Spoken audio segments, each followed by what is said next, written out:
With this issue, and President John Dramani Mahama has raised concerns over escalating hostilities involving the United States, Israel and Iran, warning that a growing conflict in the Middle East could have serious economic consequences for Africa.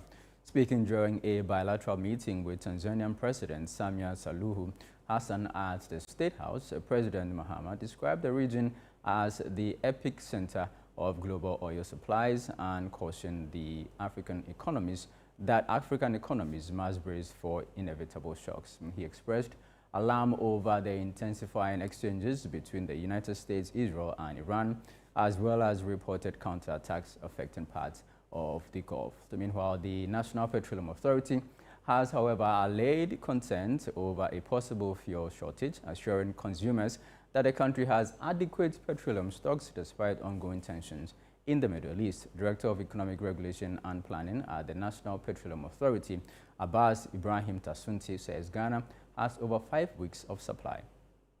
When it comes to products like aviation fuel, LPG, and residual fuel oil, for example, domestic production typically will meet the demand. And so you may not be importing everything you need. You may import just a section of what you need. Central alone, for example, is already meeting about 30% of our demand.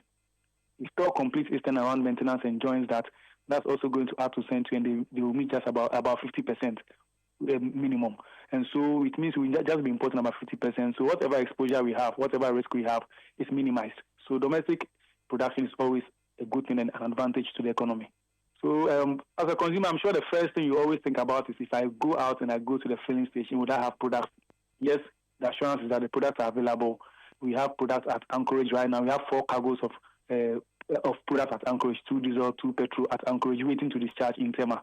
And so as a consumer, I would say that don't be scared that product shortage will occur on our market. We have adequate stocks. We have adequate products planned to also be discharged to add up to our stocks. So be rest assured that products will be available for you to consume. Well, let's